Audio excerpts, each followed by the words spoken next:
Hello दोस्तों, नमस्कार। आप सभी लोगों का AKS एकेडमी के यूट्यूब चैनल पर बहुत बहुत स्वागत है।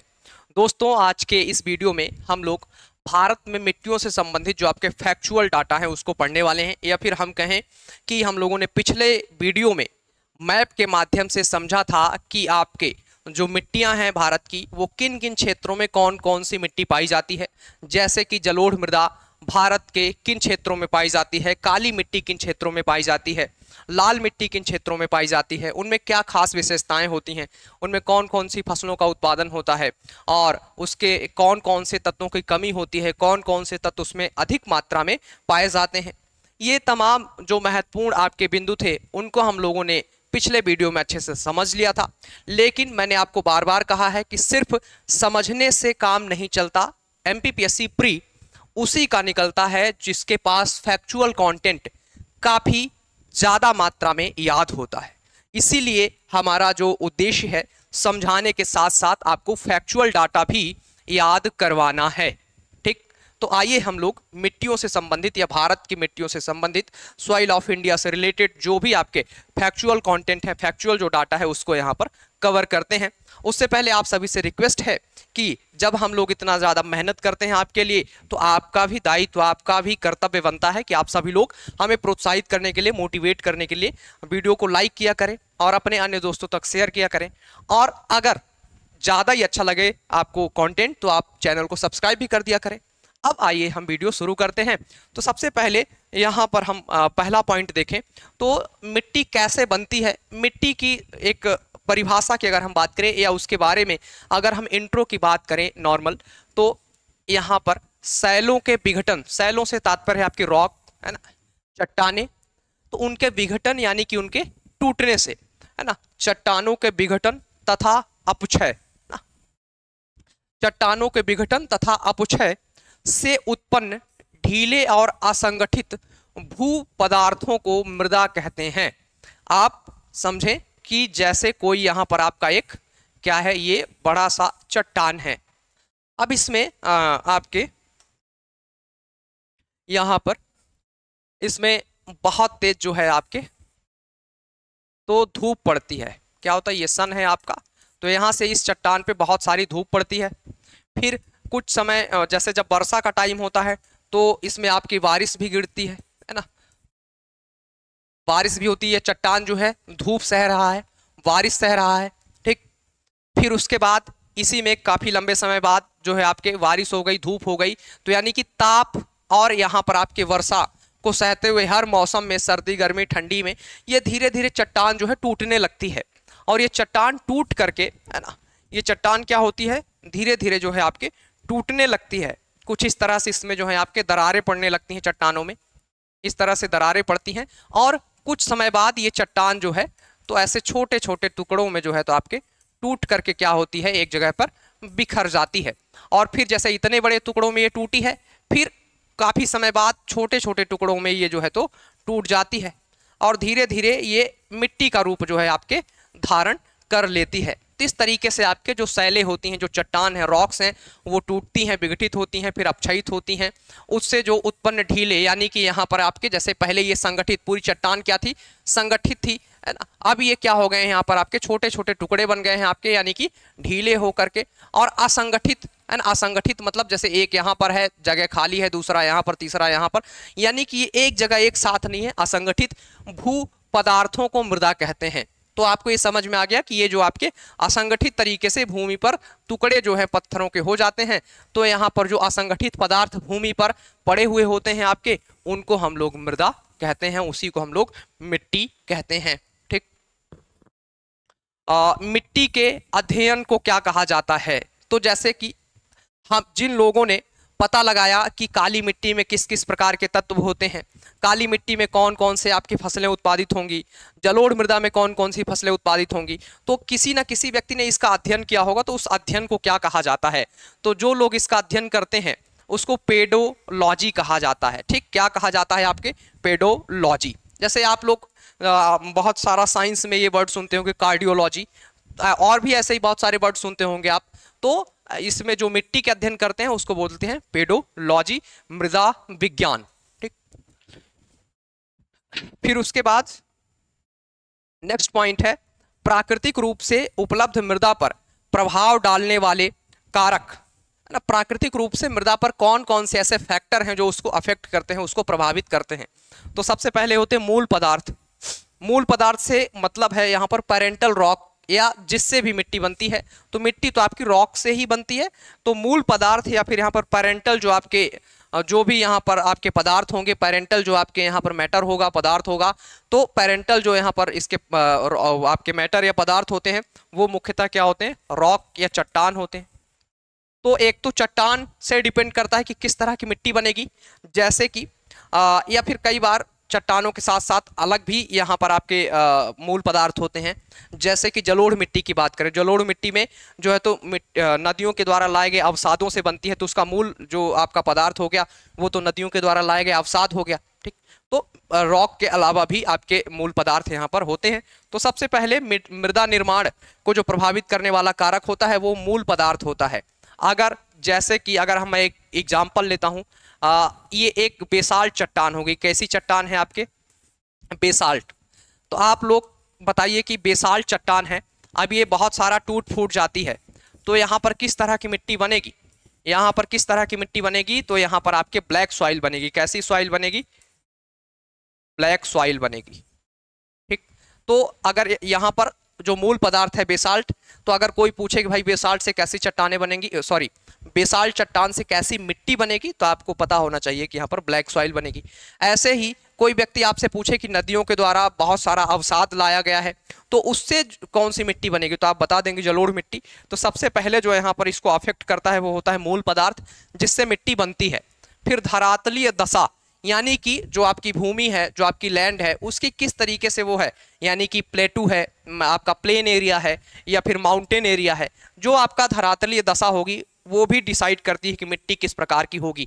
जैसे कि कोई मैदान है, मैदान पर मिट्टी की जो है आपके मोटी परत होती है, नदियां यहाँ पर आती हैं और अपना अवसाद जमा करती हैं, तो ये जो मिट्टी है क्या होती है, मोटी होती जाती है, इसकी परत यहाँ पर मोटी होती है, जलोढ़ मृदा बनती है। लेकिन वहीं पर अगर आप पर्वत की बात करें, वहीं पर किसकी बात करें, यहाँ पर हम लोग पर्वत की बात करें, तो पर्वतों के ढलानों पर मृदा की क्या होती है, पतली परत पाई जाती है। पर्वतों के ढलानों पर कैसी यहाँ पर जो स्लोप होते हैं, ढलान होते हैं, उसमें बहुत पतली मृदा पाई जाती है। तो धरातलीय दशाएं भी जो है मिट्टी को प्रभावित करती हैं, सॉइल को अफेक्ट करती हैं। फिर उसके बाद वहां पर पाए जाने वाले आपके नेचुरल वेजिटेशन, प्राकृतिक वनस्पति, प्राकृतिक जो वनस्पतियां होती हैं, नेचुरल वेजिटेशन होता है, उस पर भी डिपेंड करता है मिट्टी किस तरह की होगी, ठीक। जैसे कि जो पर्वतीय मिट्टी होती है ना, फॉरेस्ट आपकी जो, या फॉरेस्ट सॉइल, या हम वनीय मिट्टी, या फिर माउंटेन सॉइल या पर्वतीय मिट्टी जो होती है, वहाँ पर ह्यूमस जो होता है वो ज़्यादा मात्रा में पाया जाता है। ज़्यादा मात्रा में ह्यूमस क्यों पाया जाता है, क्योंकि जैसे आपकी जो भी पर्वतीय क्षेत्र है उस पर आपके क्या होते हैं, यहाँ पर आपके वृक्ष होते हैं, वृक्षों की पत्तियां जो है तो यहाँ पर गिरती हैं, पत्तियां गिर करके ये क्या होती हैं, सड़ती गलती हैं, और तो इससे क्या होता है, यहाँ पर ह्यूमस ज़्यादा मात्रा में हमें देखने को मिलता है। यानी कि प्राकृतिक वनस्पति पर भी डिपेंड करता है मिट्टी आपकी कैसी होगी। जहां बहुत सारे वन होंगे उस मिट्टी में पत्तियां सड़ेंगी गलेंगी, तो आपके ह्यूमस जो है, ह्यूमस ज्यादा मात्रा में बनेगा। तो इसीलिए हम लोगों ने कल पढ़ा था कि जो आपकी पर्वतीय मिट्टी होती है या वनीय मिट्टी होती है, उसमें ह्यूमस की मात्रा क्या होती है, यहाँ पर आपके ज्यादा होती है। तो इतनी बात आपको समझ में आ गई। जलवायु भी अफेक्ट करती है, जलवायु भी मिट्टी को प्रभावित करती है, कहाँ की क्लाइमेट किस तरह की है। जैसे कि हम लोगों ने एक मिट्टी पढ़ी थी, लेटराइट मिट्टी पढ़ी थी। लेटराइट मिट्टी में वर्षा क्या हो रही थी, 200 सेंटीमीटर से ज़्यादा। तो जहाँ लेटराइट सॉइल जो है आपके वहाँ पाई जाती है, जहाँ पर जो वर्षा है, जो रेनफॉल है, वो 200 सेंटीमीटर से ज़्यादा होती है। जब 200 सेंटीमीटर से ज़्यादा वर्षा होती है, कल मैंने आपको बताया था, तो लीचिंग की प्रोसेस होती है, एक लीचिंग प्रक्रिया होती है, लिंचिंग जिसको बोलते हैं। तो लीचिंग में क्या होता है कि जो उसके बहुत सारे ऊपर जो उसके तत्व होते हैं वो रिस करके मिट्टी से, है ना, मिट्टी जो जमीन ऊपरी सबसे परत होती है उसके नीचे चले जाते हैं। चूना पत्थर, सिलिका, ये सारी चीज़ें जो घुल जाते हों आपके पदार्थ, ऐसे पदार्थ जो पानी में घुल जाएं, वो रिस करके ऊपरी परत के नीचे चले जाते हैं, और ऊपर आपके उसमें ऐसे जो ना घुलने वाले पदार्थ बचते हैं, तो मिट्टी क्या हो जाती है, अनुपजाऊ हो जाती है। तो जलवायु भी आपकी डिपेंड करती है, जलवायु क्लाइमेट भी डिपेंड करता है, या क्लाइमेट पर डिपेंड करता है कि वहाँ की मिट्टी कैसी होगी आपके। और समय, टाइम पीरियड भी डिसाइड करता है। है ना। जैसे कोई चट्टान है, अब ये चट्टान जो है आपके, ये चट्टान लगभग मान लीजिए इसको 500 सालों में, है ना, क्या 500 सालों में ये टूट करके छोटे छोटे जो है तो मिट्टी बनेगी, है ना, मिट्टी के कण छोटे छोटे बनेंगे। लेकिन इसको जो है 500 साल नहीं बल्कि कितने समय मिला, 250 साल। तो अगर ये 250 साल में जो टूटेगा तो लगभग हो सकता है इतने बड़े बड़े कण रहे इसके। तो टाइम, है ना, टाइम पीरियड बहुत आपका मैटर करता है मिट्टी के बनने में। तो जितना ज़्यादा समय होगा, जितना लंबा प्रक्रिया होगी, जितना ज़्यादा आपका टाइम पीरियड होगा, मिट्टी उतनी छोटे छोटे जो है तो यहाँ पर महीन कण में होगी। उसके कण जो होंगे वो उतना ही छोटे छोटे होंगे जितना ज़्यादा समय यहाँ पर मिलेगा उसको। तो ये आपके बहुत सारे फैक्टर हैं जो कि सॉइल को अफेक्ट करते हैं, सॉइल को प्रभावित करते हैं। ठीक, तो इतना समझ में आ गया होगा आपको। यहां पर अब आगे चलते हैं। तो जो आपकी मृदा निर्माण की प्रक्रिया है ना, क्या मृदा निर्माण की प्रक्रिया यानी कि आपकी मिट्टी के बनने की जो प्रक्रिया है, जो प्रोसेस है आपके सॉइल बनने की जो प्रोसेस है, सॉइल मेकिंग प्रोसेस आपकी, तो प्रक्रिया को क्या कहा जाता है ना, इसे क्या कहते हैं। ठीक, तो इसको बोलते हैं मृदा जनन, पेडोजेनेसिस। क्या, पेडोजेनेसिस। ठीक, तो ये फैक्चुअल कुछ चीजें हैं जो आपको याद रखना है। अगला यहाँ पर फैक्चुअल डाटा है, लगभग 2.5 सेंटीमीटर मोटी ऊपरी मृदा के निर्माण में कितना समय लगता है। ठीक, तो इसके लिए 600 से 1000 वर्ष का टाइम लगता है। कितना टाइम लगता है, 600 से 1000 वर्ष। यानी कि 2.5 सेंटीमीटर, 2.5 सेंटीमीटर, जैसे कि यहां पर आपके हम मान ले कि ये 250 सेंटीमीटर का जो है तो मिट्टी यहां पर जो आपकी बनी है, 2.5 सेंटीमीटर की आपकी यहां पर मिट्टी का निर्माण हो रहा है। तो कितना समय लगेगा इस 2.5 सेंटीमीटर को बनने में, 2.5 सेंटीमीटर मोटी परत को बनने में कितना समय लगेगा। तो इसको बनने में आपके मतलब जैसे ये तो आपका बेस एरिया हो गया, ठीक, या चट्टा जहां से आपके चट्टाने हैं, यानी दो तरह की मृदा होती है ना, एक सब सॉइल होती है आपके सॉइल। तो जो सबसे ऊपर होती है ये सॉइल होती है, इसके नीचे एक परत होती है, इसके नीचे एक आपका संस्तर होता है जो हमने कल चर्चा किया था, संस्तर जो आपका भी होता है। तो ये आपका क्या हो गया, ये पूरा एरिया हो गया आपका ऊपरी मृदा का, है ना, जो सॉइल हम लोग जो ऊपर हम लोग देखते हैं, जो मिट्टी हमें दिखाई देती है उसको बोलते हैं ऊपरी मृदा यहाँ पर। ठीक, और उसके जस्ट नीचे एक और मिट्टी होती है जिसको सब सॉइल बोलते हैं, उपमृदा बोलते हैं। तो अगर 2.5 सेंटीमीटर मोटी, है ना, मान लीजिए 2.5 सेंटीमीटर जितना भी है उतनी मोटी मिट्टी बनने में कितना समय लगता है, 600 से 1000 वर्ष। इसलिए आपको मिट्टी को संरक्षित करना बहुत जरूरी है। नेक्स्ट पॉइंट है यहाँ पर आपके, विश्व मृदा दिवस कब मनाया जाता है। ठीक, वर्ल्ड सॉइल डे आपका कब मनाया जाता है, तो हर साल, है ना, प्रत्येक वर्ष 5 दिसंबर को, एवरी ईयर 5 दिसंबर को हम लोग वर्ल्ड सॉइल डे सेलिब्रेट करते हैं। ठीक, क्या वर्ल्ड सॉइल डे सेलिब्रेट करते हैं एवरी ईयर 5 दिसंबर को। फिर ये टेबल आपके लिए बहुत इंपॉर्टेंट नहीं है। ठीक, फिर यहां पर है आपके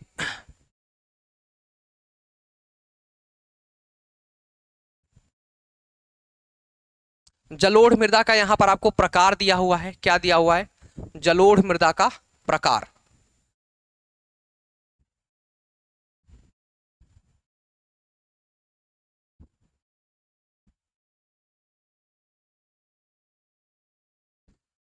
तो जलोढ़ मृदा के यहां पर हम प्रकार की बात करें, टाइप्स की बात करें, तो मैंने आपको 2 तरह की जलोढ़ मिट्टी जो है आपकी एलुवियल सॉइल 2 तरह की बताई थी। मैंने आपको कितने तरह की एलुवियल सॉइल बताई थी, 2 तरह की बताई थी, एक तो खादर और एक बांगर। लेकिन इसको वो नॉर्मली 2 ही वर्ड यूज होते हैं, मतलब 2 ही उसके टाइप्स यूज होते हैं, पर आपको 2 तरह की और होती है, यानी कि टोटल आप 4 तरह की मान सकते हैं यहाँ पर आपके, पर सामान्यतः जो पढ़ते हैं वो 2 ही तरह की पढ़ी जाती है। एक तो होती है बांगर और एक होती है खादर। तो बांगर जिसको प्राचीन जलोढ़ बोलते हैं, और जो आपकी या ओल्ड एलुवियल सॉइल होती है आपकी। फिर यहाँ पर आपके खादर होती है जो कि नवीन जलोढ़, न्यू एलुवियल सॉइल होती है आपकी। फिर यहाँ पर भाबर भी होता है और तराई भी होता है, लेकिन मुख्य रूप से आपके बांगर और खादर ही माने जाते हैं, पर इसके साथ ही साथ आपको भाबर और तराई भी ध्यान रखना है। ठीक, तो मैंने ये तो आपको बताया था बांगर क्या होता है और खादर क्या होता है। तो ऊंचाई पर स्थित, क्या ऊंचाई पर स्थित, है ना, चूना कंकड़ की अधिकता नियमित उर्वरकों की जरूरत, लवड़ी और क्षारीय प्रस्फुटन के कारण रेह का जमाव मिलता है। तो जो आपकी बांगर मिट्टी होती है वो ऊंचाई पर स्थित होती है, वहां हर साल बाढ़ का पानी नहीं पहुंच पाता, इसलिए आपकी एक ऐसी मिट्टी होती है, प्राचीन जलोढ़ होती है ना, या ओल्ड एल्यूवियल सॉइल होती है, क्योंकि यहाँ हर साल बाढ़ का पानी नहीं आता तो नई मिट्टी का जमाव नहीं होता। फिर खादर जिसकी बात करें तो ये नवीन जलोढ़ मृदा होती है, यहाँ पर हर साल बाढ़ का पानी पहुंच जाता है। ये मिट्टी आपके मैदानी क्षेत्रों में होती है, बाढ़ के मैदान क्षेत्रों में नवीन परत का जमाव, चूनेदार पदार्थों की कमी, उर्वरकों का सीमित उपयोग, नमी धारण करने की क्षमता अधिक, चीका की अधिक मात्रा, बाढ़ हटने पर रबी की फसलों की बुआई, यह मिट्टी सदैव उर्वर बनी रहती है। तो इसका मतलब ये है कि ये जो मिट्टी है आपकी मैदानी क्षेत्र में होती है, यहाँ पर हर साल बाढ़ का पानी पहुँचता है। जब बाढ़ का पानी पहुंचता है तो जो आपकी रबी की फसल होती है उसकी यहाँ पर बुआई होती है और मिट्टी सदैव उर्वर बनी होती है, यानी कि फर्टाइल रहती है। तो जो बांगर होती है इसकी मिट्टी कम फर्टाइल होती है, जबकि जो खादर है आपकी इसकी मिट्टी ज़्यादा फर्टाइल होती है। इसके साथ ही साथ भावर की बात करें तो जो आपके हिमालय है ना, हिमालय में आपके 3 हिमालय की जो है तो रेंज हैं, श्रेणियाँ हैं। एक है आपका ग्रेट हिमालय, फिर आपका यहाँ पर जो है तो लघु हिमालय या जो आपका मध्य हिमालय, फिर एक है आपका शिवालिक हिमालय। तो शिवालिक जो हिमालय है, शिवालिक हिमालय में गिरिपदीय क्षेत्र में स्थूल व गुटिका युक्त मिट्टी, यानी कि जो आपका ये शिवालिक हिमालय है, इसके जस्ट नीचे बहुत सारी नदियां आपको यहाँ से निकलती हैं, बहुत सारी नदियां हिमालय से क्या होती हैं, निकलती हैं और शिवालिक हिमालय से होकर के भारत में प्रवेश करती हैं। तो जैसे ही मैदान से ही नीचे उतरती हैं, पर्वत से नीचे उतरती हैं, है ना, क्या पर्वत से नीचे उतरती हैं ये नदियां। मान लीजिए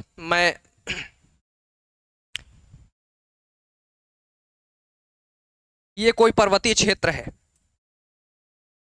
तो जब यहां से कोई नदी उतरेगी तो बहुत तेज, क्या इसकी स्पीड क्या होगी, बहुत तीव्र होगी। अब जब ये नदी पर्वत से आएगी तो अपने साथ क्या लाएगी, कंकड़ पत्थर लेकर के आएगी। क्या लेकर के आएगी, कंकड़ पत्थर लेकर के आएगी। तो यहाँ पर ये जो नदियां आ रही हैं, ये जो नदियां आ रही हैं यहाँ पर, ये अपने साथ पर्वत से क्या ऊपर जो माउंटेन से क्या लेकर के आ रही हैं, बड़े मतलब कि छोटे बड़े आकार के पत्थर लेकर के आ रही हैं।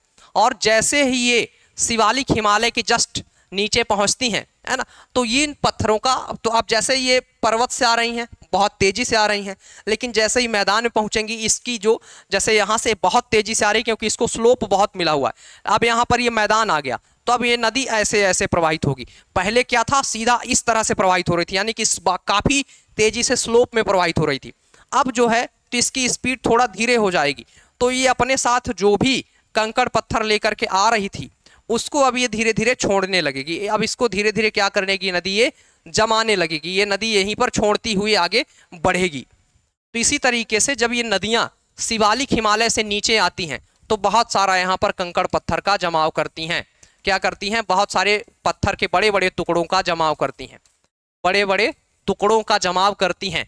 तो यानी कि यहाँ पर जो वर्ड लिखा हुआ है, शिवालिक में गिरिपदीय क्षेत्र में स्थूल व गुटिका युक्त मतलब ऐसे बड़े बड़े जो पत्थर के और बड़े है ना, ऐसे पत्थर के जो है तो जमाव, गुटिका युक्त पत्थर जो है यहाँ पर जमाव, तो युक्त आपके मिट्टी होती है, या आप पत्थर बोल सकते हैं। इसमें माने जैसे पत्थर है तो थोड़ी मिट्टी भी होती है, सिर्फ पत्थर ही पत्थर नहीं होता, बड़े बड़े पत्थर और थोड़ी थोड़ी मिट्टी।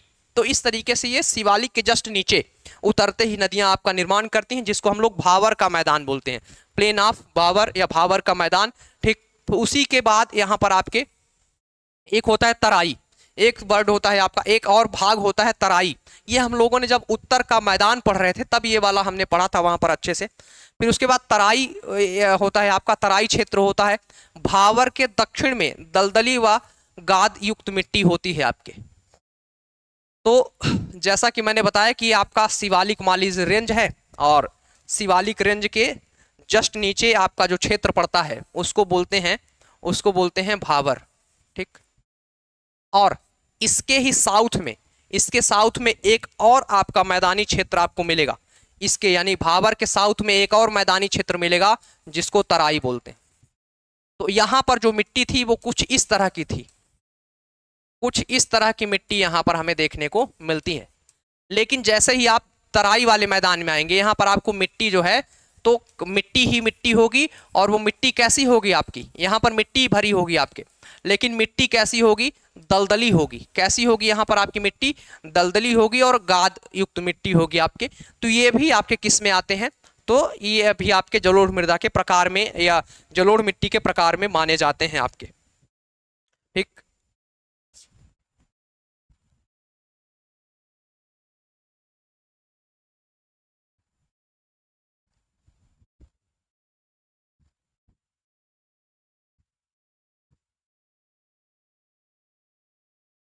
एक सेकेंड मैं इसको थोड़ा सेट कर दूं।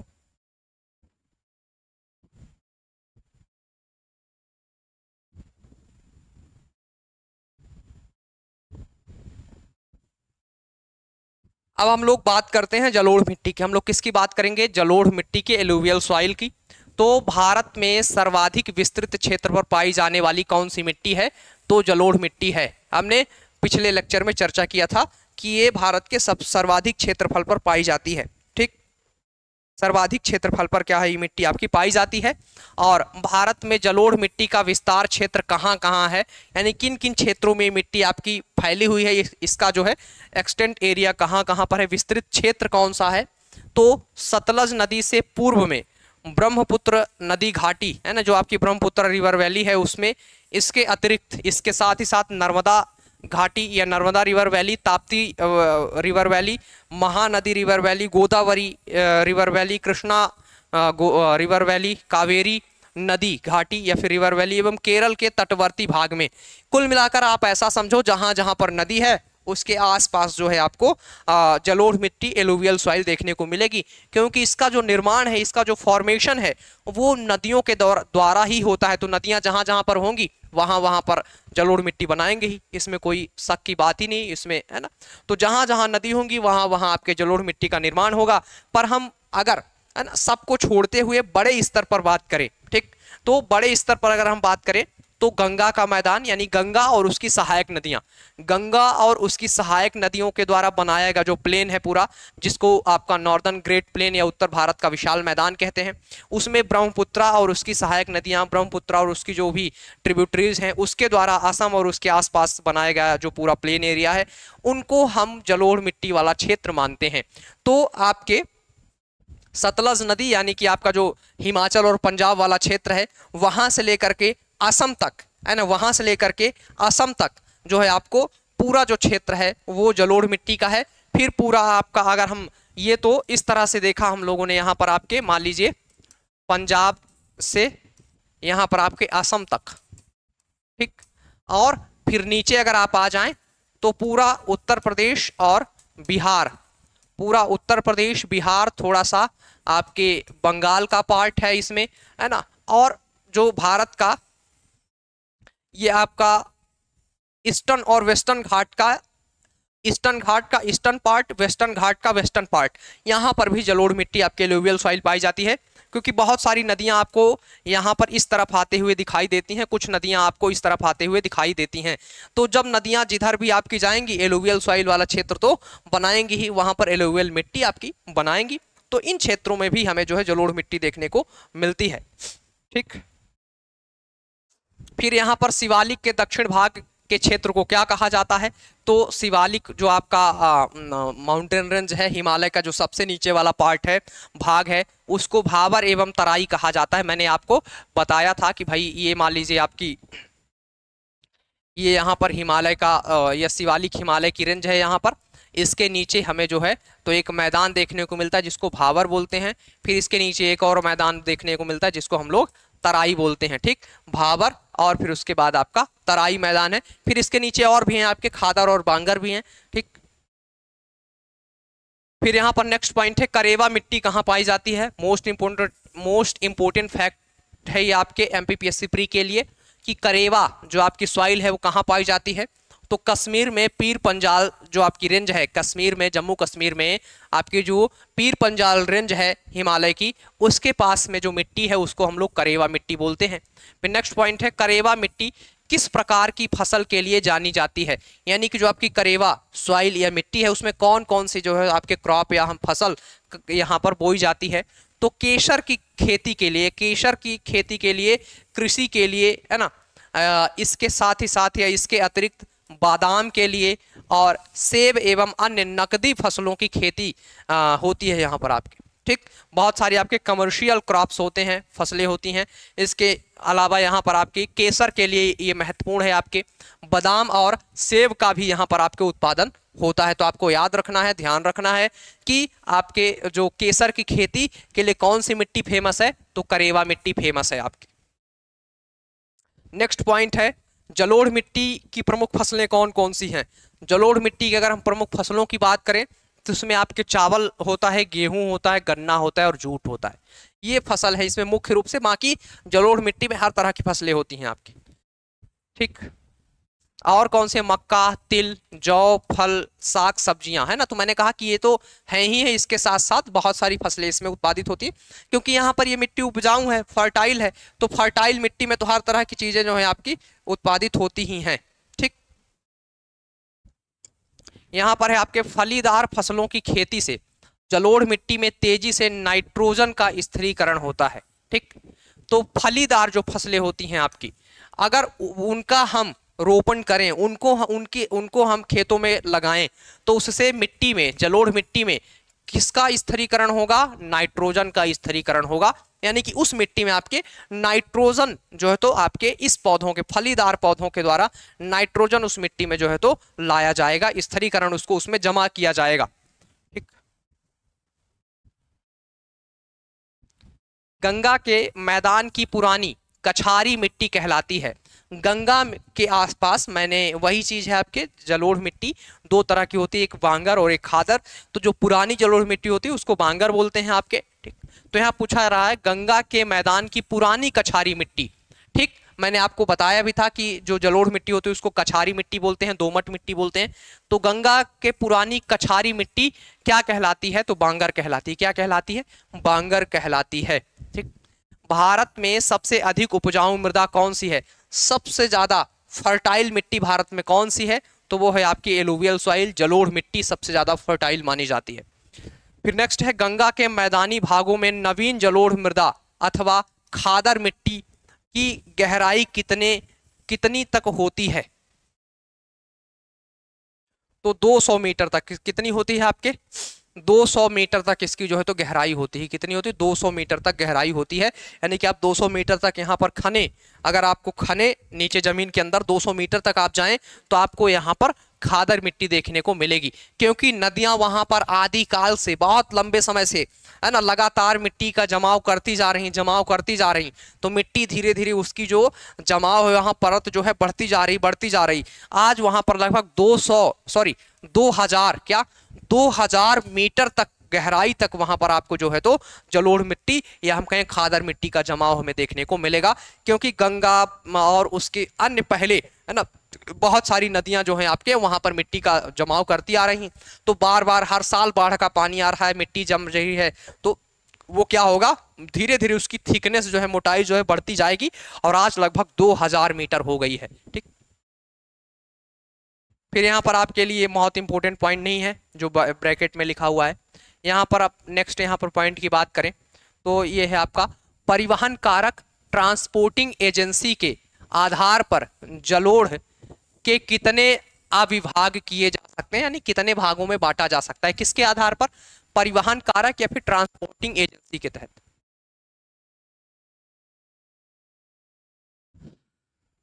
तो यहां पर है आपके जल द्वारा निर्मित, है ना, जब जुकाम हो जाती है तो बड़ी समस्या होती है ना, आपको छींक आने वाली होती है, फिर अचानक जो है तो रुक जाती है ना, तो आपको थोड़ा, तो इसीलिए मुझे आ रही थी पर आ नहीं पाई, है ना। तो अगर नहीं आ पाती तो मज़ा नहीं आता, लगता है आ जाए तो अच्छा हो, पर नहीं आई, देखते हैं अगली बार कब आती है। तो यहाँ पर है आपका जल द्वारा निर्मित, तो ऐसी मिट्टी जो जल से बनी हुई हो, है ना, जल यानी बाढ़ के जल के द्वारा बहा करके लाई जाए। एक तरीके से आप बोल सकते हैं अवसाद जमा करके जो मिट्टी बनाई जाती है। फिर यहाँ पर होती है वायु द्वारा निर्मित, है ना, जैसे कि जब बहुत तेज हवा चलती है तो आपने देखा होगा उसमें मिट्टी उड़ती है, तो मिट्टी जो उड़ रही हवा से तो कहीं न कहीं जाकर के तो जमेगी, तो हवा के द्वारा निर्मित। ठीक, तो दो तरह से यहाँ पर आपके ट्रांसपोर्टिंग है ना, परिवहन कारक के द्वारा। जो परिवहन कारक से मतलब है जिसको एक जगह से ले जाकर के दूसरे जगह जमा किया जाए, ठीक। ट्रांसपोर्टिंग का मतलब है यहाँ पर, ट्रांसपोर्ट का मतलब होता है ना, जैसे हम लोग की ट्रांसपोर्ट है यानी ट्रांसपोर्ट सर्विस कहाँ से कहाँ तक है। तो कोई बोलता है भैया आप अगर आपको इंदौर जाना है तो आप जहाँ से भी जा रहे हैं इस ट्रेन से जाइए, उस ट्रेन से जाइए या इस बस से जाइए, तो ट्रांसपोर्ट। तो यहाँ पर मिट्टी की बात करें तो यहाँ पर ये कहा गया है कि भाई ट्रांसपोर्ट करके उसे एक जगह से दूसरे जगह ले जा करके तो उसको एक जगह से दूसरे जगह पर ले जाने के आधार पर मिट्टी को कितने भागों में बांटा गया है, तो दो भागों में। एक तो जल द्वारा मिट्टी ट्रांसपोर्ट करके लाई जाती है, ट्रांसपोर्टेड होती है। दूसरा जो है तो वायु द्वारा यहाँ पर या हवा के द्वारा जो है तो मिट्टी को ट्रांसपोर्ट करके दूसरे जगह जमा किया जाता है। तो दो तरह से मिट्टी ट्रांसपोर्ट हो सकती है, एक तो जल द्वारा, एक वायु द्वारा। वायु द्वारा उड़ा करके लाई जाती है, जल द्वारा बहा करके लाई जाती है। जल द्वारा निर्मित जलोढ़ मिट्टी की बात करें तो यहाँ पर नदी के द्वारा है ना, रिवाइंस, सरोवरी है ना, लेकस ट्राइन। फिर तटी की बात करें कोस्टल। तो यहाँ पर जल के द्वारा तीन तरह से मिट्टी आपकी जो है तो बनाई जा सकती है। एक तो नदियों के द्वारा होती है, तो सरोवरी, और तीसरा तटी कोस्टल। वायु द्वारा निर्मित जलोढ़ की बात करें तो एक होती है आपके लोयस और एक होती है रेतीली, ठीक। यहाँ पर गठन या टेक्सचर की बात करें, जलोढ़ मिट्टी को टेक्सचर के आधार पर कितने भागों में बांटा गया है, तो टेक्सचर के अकॉर्डिंग इसको टू पार्ट में डिवाइड किया गया है। शुष्क जलोढ़क यानी कि ड्राई एलुवियम, और यहाँ पर आपके जो कि 85 देशांतर ईस्ट है ना, 85 डिग्री ईस्ट देशांतर के है ना पश्चिम में जो है देश, और 85 ईस्ट के देशांतर के पूर्व में जो है तो इस तरह की मिट्टी पाई जाती है, ठीक। देशांतर मतलब जैसे ये मान लीजिए ये 0 डिग्री हो गई, यहाँ पर हम मान लेता हूँ 85, ये कौन सी है आपकी 85 डिग्री ईस्ट देशांतर है, 85 ईस्ट देशांतर है।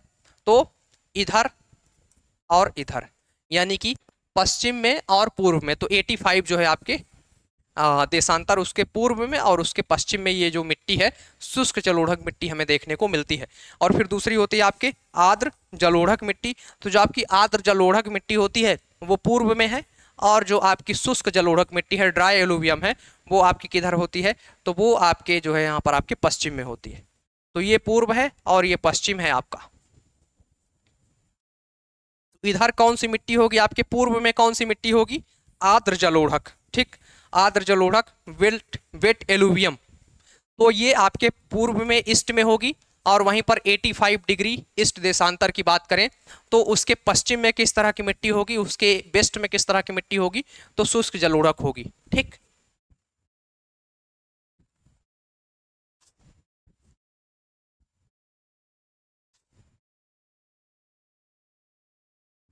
फिर इसके बाद हम लोग ब्लैक सॉइल की बात करते हैं। काली मिट्टी की बात करेंगे। यहाँ पर काली मिट्टी की बात करें तो काली मिट्टी के अन्य प्रमुख नाम क्या क्या हैं, तो रेगड़, रेगुर या रेगुर दोनों एक ही, मतलब चाहे आपको कहीं पर रेगड़ या रेगुर बोलते हैं। कपासी मिट्टी या कपास की मिट्टी, इसी को कपासी मिट्टी भी बोला जाता है। मतलब जैसे कपास की मिट्टी लिखा है तो कई जगह आपको कपासी मिट्टी शब्द लिखा हुआ मिलता है। कपासी मिट्टी शब्द एक ही चीज है, कपास की मिट्टी, कपासी मिट्टी। ट्रॉपिकल ब्लैक अर्थ है ना, ट्रॉपिकल चरनोजम, ये सारे वर्ड जो है आपको काली मिट्टी से रिलेटेड है, उसके एक तरीके से आप मानो दूसरे नाम हैं। फिर यहाँ पर है भारत में काली मिट्टी रेगड़ का निर्माण हुआ है। तो काली मिट्टी का निर्माण कैसे हो, तो बेसाल्ट लावा के अपक्षय एवं अपरदन से हुआ है, ठीक। अपक्षय एवं अपरदन से यानी कि बेसाल्ट चट्टानों के टूटने से, टूट करके जो है यहाँ पर आपके बिखरने से आपके किसका निर्माण हुआ है, ब्लैक सॉइल का या काली मिट्टी का जो फॉर्मेशन है वो बेसाल्ट चट्टान के यहाँ पर आपके अपरदन, इरोजन से जो है तो इसका निर्माण हुआ है। रेगुर है ना, मिट्टी का सबसे ज्यादा किस राज्य में है, रेगुर मिट्टी सबसे ज्यादा किस राज्य में है, तो वो आपके महाराष्ट्र में है। रेगुर मिट्टी मतलब काली मिट्टी, काली मिट्टी सबसे ज्यादा महाराष्ट्र में है, क्योंकि महाराष्ट्र जो है आपका डेक्कन प्लेटू पे आपका बसा हुआ है, और जो आपका डेक्कन प्लेटू है या पठार है वो बेसाल्ट चट्टान से बना हुआ है। तो जब पूरा प्लेटू आपका बेसाल्ट चट्टान से बना हुआ है और उस पर महाराष्ट्र है, तो ऑटोमेटिक सी बात है ना, सामान्य सी बात है कि भाई सबसे ज्यादा मिट्टी महाराष्ट्र में पाई जाएगी। नेक्स्ट पॉइंट है आपके मालवा के पठार पर किस प्रकार की मिट्टी पाई जाती है? तो लावा मिट्टी या फिर इसी को बोलते हैं आपकी काली मिट्टी, दो में से कुछ भी आप बोलिए, ठीक, कंफ्यूज नहीं होना है आपके। ब्लैक सॉइल या फिर लावा मिट्टी, क्योंकि जो काली मिट्टी है ब्लैक सॉइल है वो लावा मिट्टी इसके लिए बोलते हैं क्योंकि वो लावा से बनती है। सॉरी।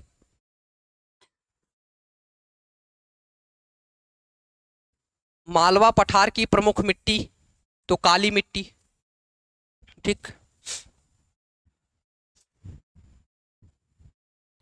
किस मिट्टी को स्वतः कृष्य मिट्टी कहा जाता है? तो कपास की काली मिट्टी को, किसको? कपास की काली मिट्टी को कहा जाता है, यानी कि स्वतः जोत वाली मिट्टी कहा जाता है। इसको क्या कहा जाता है? स्वतः जोत वाली मिट्टी कहा जाता है। कल की वीडियो में मैंने आपको बताया था। कपास की खेती के लिए कौन सी सर्वाधिक उपयुक्त मिट्टी है? तो रेगुर मिट्टी, ठीक। कौन सी मिट्टी? रेगुर मिट्टी आपके, या काली मिट्टी। झारखंड में काली मिट्टी कहाँ पाई जाती है? तो झारखंड में आपके राजमहल है ना, पहाड़ी प्रदेश में जो है तो ये मिट्टी आपके पाई जाती है, छोटा नागपुर के पठार के आसपास। किस ऋतु के दौरान काली मिट्टी स्वतः जुती हुई प्रतीत होती है? यानी कि ये कैसी होती है? सेल्फ प्लोइंग होती है। सेल्फ प्लोइंग का मतलब है खुद जुती हुई आपकी, यानी उसको आप देखेंगे तो लगेगा जैसे यहाँ पर जुताई हो चुकी है। तो शुष्क ऋतु में, यानी कि जब आपकी गर्मी का समय होता है तो उस समय पर आपको ये मिट्टी स्वतः जुती हुई दिखाई देती है। नेक्स्ट पॉइंट है, किस प्रकार की मिट्टी में वर्षाधीन फसलों की शुष्क ऋतु में भी नमी मिलती रहती है? तो वह है आपकी काली मिट्टी। कौन से है आपके? काली मिट्टी। काली मिट्टी को अंतरराष्ट्रीय रूप से किस नाम से जाना जाता है? तो उष्णकटिबंधीय चरनोजम। अंतरराष्ट्रीय स्तर पर, इंटरनेशनली, इसको किस नाम से लोग जानते हैं? तो चरनोजम के नाम से जानते हैं। नेक्स्ट है, किस प्रकार की काली मिट्टी का निर्माण ज्वालामुखी के उद्गार से हुआ है? तो गहरी काली मिट्टी जो है आपकी, उसका ज्वालामुखी के उद्गार से निर्माण हुआ है।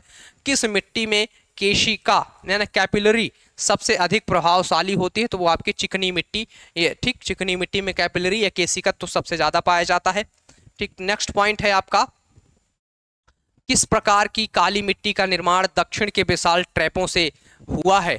तो यहाँ पर छिछली काली मिट्टी का निर्माण, सैलो ब्लैक सॉइल जो है आपकी, उसका निर्माण हुआ है।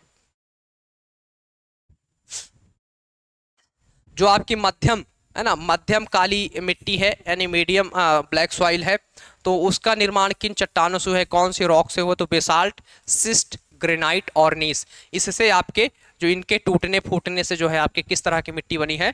तो मध्यम काली मिट्टी बनी है। वहीं पर हम बात करें यहाँ पर आपके एक मिनट, हाँ, छिछली काली मिट्टी का निर्माण कहाँ से हुआ है? तो दक्षिण के बेसाल्ट ट्रैपों से हुआ है। यहाँ पर फिर ये आपके लिए बहुत इंपॉर्टेंट नहीं है ना, जो ये टेबल दी गई है।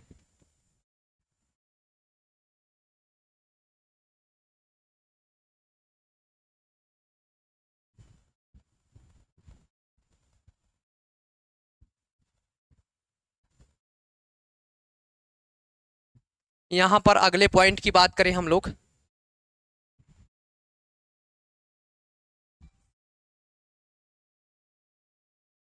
अगले पॉइंट की बात करें तो मृत्तिका और गाद के अनुपात के आधार पर काली मिट्टी के कितने समूह हैं? मृत्तिका और गाद के आधार पर काली मिट्टी के यहाँ पर कितने समूह हैं? तो एक है आपके ट्रैपीय काली मिट्टी, ट्रैपीय यानी कि जो आपका डेक्कन ट्रैप वाला जो क्षेत्र, ट्रैपीय काली मिट्टी, मृत्तिका है ना, ट्रैपीय काली मृत्तिका में मिट्टी, विस्तार प्रायद्वीप के अधिकांश भाग में, यानी जो आपका पेनिनसुलर इंडिया वाला जो पार्ट है, तो ज्यादातर जो आपका डेक्कन ट्रैप है उसके आसपास ये मिट्टी का विस्तार है, एक्सटेंट है। फिर उसके बाद आपके ट्रैपी काली दोमट मिट्टी, विस्तार इसका छोटे छोटे टुकड़ों में वेनगंगा घाटी और उत्तर कोंकण तट के क्षेत्र में है। कोंकण तट यानी होता है आपके जो उड़ीसा के पास का जो कोस्टल एरिया है उसको बोलते हैं उत्तरी कोंकण तट आपके, ठीक।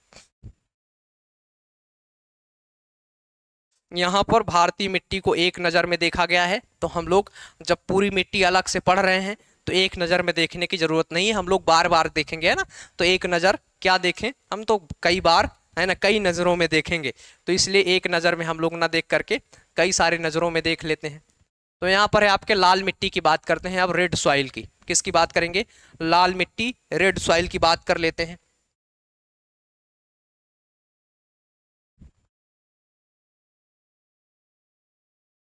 लाल मिट्टी की हम लोग बात करें, रेड सॉइल की यहाँ पर बात करें तो पहला पॉइंट है, इस मिट्टी का निर्माण जलवायु परिवर्तन के परिणाम स्वरूप रवेदार एवं कायांतरित सेलों के विघटन एवं वियोजन से होता है।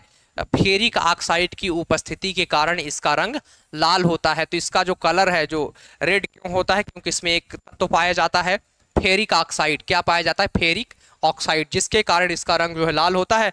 और इसका जो निर्माण है क्लाइमेट चेंज के कारण, जलवायु परिवर्तन के परिणाम स्वरूप रवेदार एवं कायांतरित सेलें जो होती हैं आपकी, कैसी कायांतरित जो आपकी सेलें होती हैं उनके माध्यम से इसका निर्माण होता है।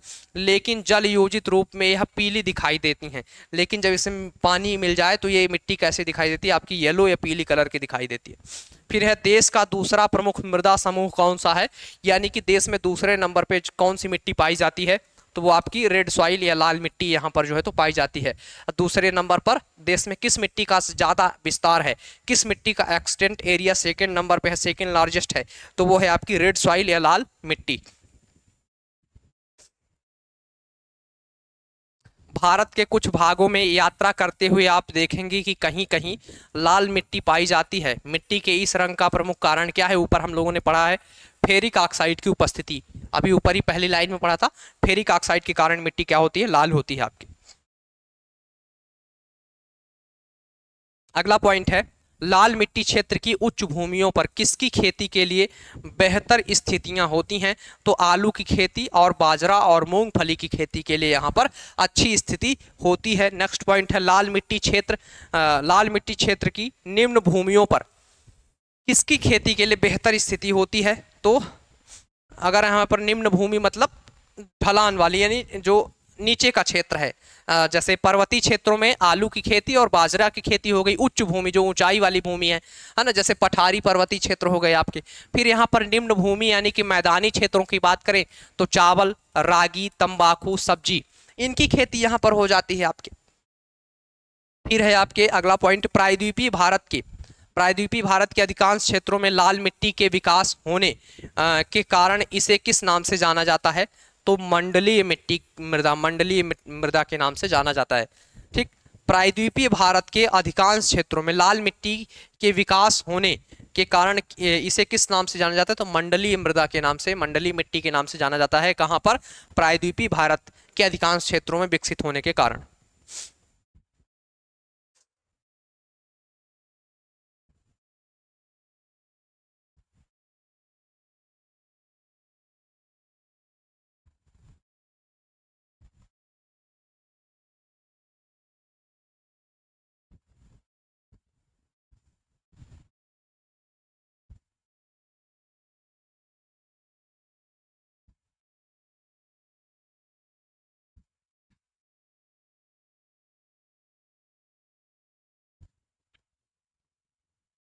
लोगों ने लाल मिट्टी जो है तो यहाँ पर पढ़ लिया है।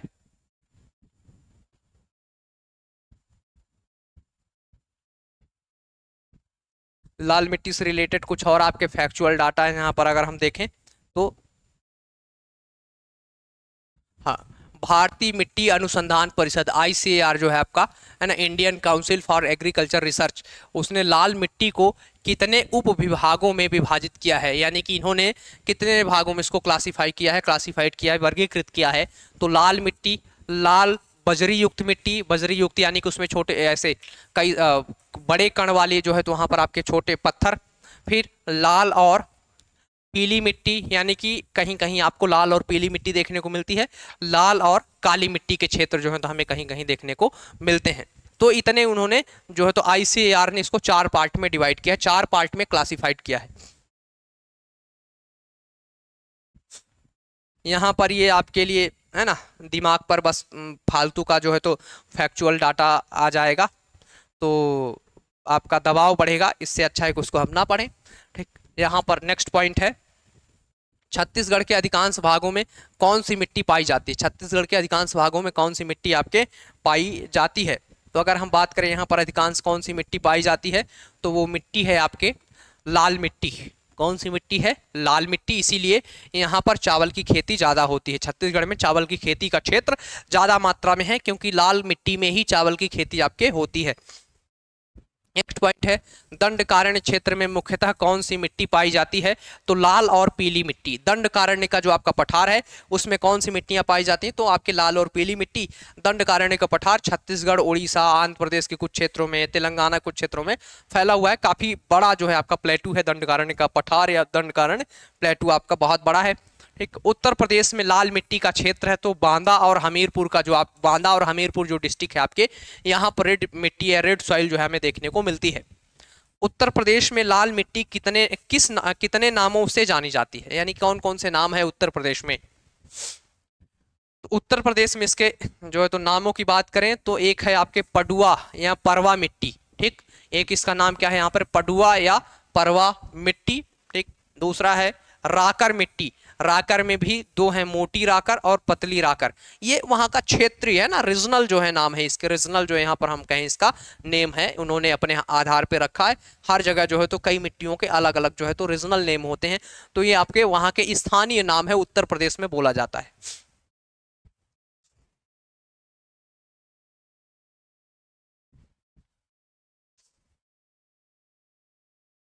ये भारत में मिट्टियों के प्रकार को मैप के माध्यम से दिखाया गया है। तो हम लोगों ने पिछले वीडियो में मैपिंग के माध्यम से देख लिया है कहाँ पर कौन सी मिट्टी पाई जाती है, तो इसलिए इसको देखने की बहुत आवश्यकता नहीं है।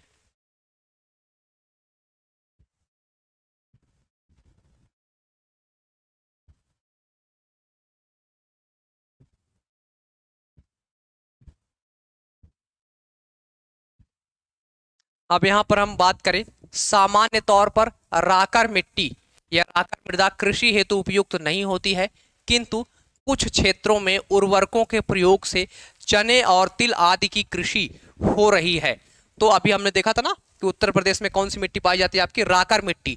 तो राकर मिट्टी सामान्यता उपजाऊ तो नहीं है, मतलब सामान्यता उसमें आप खेती नहीं कर सकते, पर अगर आप उसमें उर्वरकों का प्रयोग करें, फर्टिलाइजर का यूज करें, तो चना और तिल उसमें जो है तो आप बो सकते हैं, उत्पादित कर सकते हैं, क्योंकि चना और तिल में ज्यादा पानी की आवश्यकता नहीं होती है आपके। ठीक, फिर उसके बाद अब हम बात करेंगे लेटेराइट मिट्टी की। किसकी बात करेंगे? Laterite soil. लेटेराइट सॉइल में अब मिट्टी की बात करें तो लेटेराइट मिट्टी का अध्ययन सर्वप्रथम किसके द्वारा किया गया है?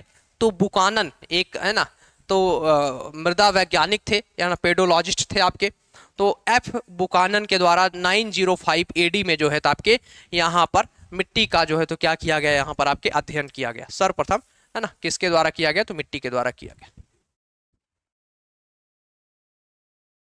यहां पर अगर हम बात करें लेटेराइट मिट्टी की प्रमुख विशेषता, क्या इसका स्पेशल फीचर क्या है, मुख्य विशेषता क्या है इसका?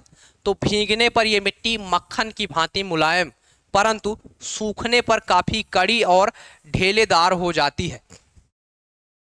जब ये मिट्टी गीली होती है तो कैसी हो जाती है? मक्खन की जैसी। आप लोगों ने कभी मक्खन देखा होगा, जब घी से जस्ट पहले, आप मानो चाहे तो ऐसा मान सकते हो, घी का रॉ मटेरियल होता है वो आपका, क्या होता है? घी का रॉ मटेरियल होता है, फिर उसको पिघलाते हैं, फिर आपका उसी से घी बनता है। तो जो छाछ होती है ना, दही होती है, उसमें से छाछ के माध्यम से उसको छाछ बनाते हैं और उसमें से मक्खन निकालते हैं। तो मक्खन बहुत मुलायम होता है ना, बहुत मुलायम रहता है आपका। तो पहले उस तरह की होती है, लेकिन अगर ये सूख गई तो बहुत ज्यादा क्या हो जाती है? हार्ड हो जाती है, एक ढेले नुमा हो जाती है, मिट्टी के बड़े बड़े चीका है ना, ढेला आप समझो, तो उस तरह से हो जाती है मिट्टी आपकी। लेटेराइट मिट्टी के निर्माण की प्रक्रिया क्या है? लेटेराइट जो आपकी मिट्टी है उसका फॉर्मेशन, उसका निर्माण कैसे होता है? तो उसके हम निर्माण की बात करें तो शुष्क एवं आर्द्र मौसम के वैकल्पिक रूप से आने के कारण इस मिट्टी का निर्माण होता है। यह मिट्टी सामान्यतः 200 है ना सेंटीमीटर से अधिक वर्षा वाले क्षेत्रों में पाई जाती है। कहां पर? 200 सेंटीमीटर से अधिक वर्षा वाले क्षेत्रों में पाई जाती है। लेटेराइट मिट्टी का विस्तार, सर्वाधिक विस्तार किस राज्य में है? तो केरल में है। कहां पर सबसे ज्यादा इसका विस्तार वाला क्षेत्र, एक्सटेंट एरिया कहां पर है, विस्तृत क्षेत्र कहां पर है? तो केरल में है। नेक्स्ट है, लेटेराइट मिट्टी किस प्रकार के मृदा का उदाहरण है? लेटेराइट मिट्टी किस प्रकार के मृदा का उदाहरण है? तो ये आपके क्षेत्रीय रीजनल सॉइल है। कैसी है? क्षेत्रीय मृदा है, रीजनल सॉइल है आपके ये। ठीक, यानी कि बहुत बड़े भाग पर नहीं पाई जाती, कुछ कुछ क्षेत्रों में पाई जाती है, जैसे कि पूर्वोत्तर भारत में, यानी कि मेघालय के आसपास। इसके अलावा आप देखेंगे केरल कर्नाटक के आसपास ये मिट्टी जो है हमें देखने को मिलती है। थोड़ा बहुत मध्य प्रदेश का बालाघाट जो रीजन है वहां पर देखने को मिलती है। तो यानी कि कुछ कुछ एरिया में ही मिलती है, ये एक तरीके से क्षेत्रीय मिट्टी है। लेकिन अगर आप जलोढ़ मिट्टी, एलुवियल सॉइल की बात करें, रेड सॉइल की बात करें, तो बहुत लंबे एरिया में पाई जाती है, वो रीजनल किसी एक छोटे मोटे क्षेत्र में नहीं पाई जाती। तो एक क्षेत्रीय मिट्टी है। लेटेराइट मिट्टी कम उपजाऊ मृदा की श्रेणी में आती है, यानी कि ये फर्टाइल जो है ना, मिनिमम फर्टाइल होती है, बहुत कम फर्टाइल रहती है। लेकिन यहाँ पर वर्षा ज़्यादा होती है, तो ये मिट्टी जो है आपकी कैसी हो जाती है, ये मिट्टी आपकी अम्लीय हो जाती है ना। तो अगर अम्लीय हो जाती है आपकी मिट्टी, तो यहाँ पर आपके चाय की खेती है ना, कपास की चाय की खेती, कॉफ़ी की खेती यहाँ पर, या काजू बादाम, इन तरह के जो चीज़ों का उत्पादन हो सकता है। तो ये मिट्टी अगर बात करें तो कम उपजाऊ होती है। ठीक, लेटेराइट मिट्टी चूने की कमी के कारण अम्लीय होती है। कैसी होती है? अम्लीय होती है ये मिट्टी आपके। चूने की कमी कैसे हो जाती है? तो मैंने पिछले वीडियो में आपको बताया था कि किस तरीके से चूना और सिलिका ज़्यादा वर्षा के कारण मिट्टी में रिस करके नीचे चले जाते हैं, जो कि निक्षालन या लीचिंग की प्रोसेस या प्रक्रिया बोलते हैं उसको। ठीक, तो चूने की कमी के कारण ये अम्लीय होती है, तथा अम्लीय होने के कारण किसके उत्पादन के लिए उपयुक्त होती है? तो चाय की खेती के लिए। मैंने बताया कि मिट्टी अम्लीय होती है, जिसके कारण यहाँ पर चाय की खेती होती है आपके। नेक्स्ट पॉइंट है, कणों के आधार पर लेटेराइट मिट्टी कितने उप विभागों में है। यानी कणों के आधार पर बात करें उसमें, जैसे कि छोटे कण, बड़े कण, तो एक है आपके यहाँ पर भूजलीय लेटेराइट, गहरी लाल लेटेराइट, और एक है श्वेत लेटेराइट। ये आपके उप विभाग हैं, बहुत इंपॉर्टेंट नहीं है, आप बहुत टेंशन ना लें कि भाई ये तो मुझे पता ही नहीं था, है ना। तो ऐसा बहुत फैक्ट है जो आपको नहीं पता है, आपको तो बस उतना पता होना चाहिए जो आपके पेपर में आता है। जिस तरह के प्रश्न आपके पेपर में पूछे जाते हैं आपको वो पता होना चाहिए। दुनिया का ज्ञान, आपको प्रोफेसर नहीं बनना है, हमें तो एग्जाम निकालना है। लेटेराइट मिट्टी के रासायनिक विश्लेषण में, लेटेराइट मिट्टी के रासायनिक यानी केमिकल एनालिसिस जो होता है, केमिकली एनालिसिस, रासायनिक विश्लेषण में निम्नलिखित प्रमुख तत्व हैं। तो आपको याद करने की जरूरत नहीं कौन कौन से तत्व हैं, है ना। फिर यहाँ पर है आपके लेटेराइट मिट्टी के रासायनिक संगठन और ऊंचाई में सामान्य संबंध पाया जाता है। निचले भागों की अपेक्षा ऊपरी भागों की मिट्टियां अधिक अम्लीय होती हैं, ये बोला जा रहा है। ये पॉइंट आप छोड़ो, हमें तो ये ध्यान देना है निचले भागों की अपेक्षा, है ना, निचले भागों के कंपैरिजन में, उसके तुलना में जो ऊपरी भाग की, है ना, मिट्टी है वो अधिक अम्लीय होती है। कैसी होती है? ज्यादा अम्लीय होती है। ठीक, क्यों? तो यहाँ पर आपके वर्षा ज्यादा होती है, ऊपरी भागों में वर्षा जो है ज्यादा हमें देखने को मिलती है। जैसे कि पर्वतीय, जैसे कि आप देखो मेघालय के पास, वहाँ पे गारो खासी जयंतिया जो पहाड़ियाँ हैं, उनसे रुक करके वर्षा वहाँ पर ज़्यादा होती है। तो कैसी मिट्टी? लेटेराइट मिट्टी पाई जाती है। केरल में से तो जलवायु आपका मानसून जो है भारत में वहीं से एंट्री करता है, वहीं से भारत में प्रवेश करता है, तो वहाँ पर ज़्यादा वर्षा होती है। ठीक, केरल कर्नाटक वाले क्षेत्र में, तो वहाँ पर आपके ऊपरी क्षेत्रों में जहाँ पर पानी ज़्यादा गिरता है वहाँ पर ज़्यादा अम्लीय होती है, निचले क्षेत्रों में कम अम्लीय होती है। लेटेराइट मिट्टी का प्राधान्य है। ठीक, तो मालाबार तटीय क्षेत्र, मालाबार तटीय क्षेत्र जो है आपका केरल कर्नाटक वाला जो रीजन है, वो प्रधान क्षेत्र, यानी कि सबसे ज्यादा मिट्टी का विस्तार उन्हीं क्षेत्रों में। सबसे ज्यादा विस्तार कहाँ है आपके? तो सबसे ज्यादा जो विस्तार है, सबसे ज्यादा जो विस्तार हमें देखने को मिलता है वो मालाबार वाले क्षेत्र में देखने को मिलता है। मालाबार वाले क्षेत्र में क्यों देखने को मिलता है? क्योंकि वहां पर वर्षा खूब होती है, केरल कर्नाटक वाले क्षेत्र में। ठीक, फिर नेक्स्ट है, भारत के किस मृदा प्रारूप में लोहे के अतिरेक होने के कारण अनुर्वर होता है? तो वो है आपकी लेटेराइट। कल के वीडियो में मैंने आपको बताया था कि यहाँ पर जो आपकी लेटेराइट मिट्टी है, निक्षालन की प्रक्रिया के कारण, काहे के कारण? निक्षालन लीचिंग के प्रक्रिया के कारण यहाँ पर कण जो होते हैं लोहे के, आयरन और एल्युमिनियम के जो छोटे छोटे कण होते हैं वो मिट्टी के ऊपरी परत पर रह जाते हैं, जबकि चूना और सिलिका वो घुल जाते हैं पानी में, तो वो सतह से नीचे चले जाते हैं।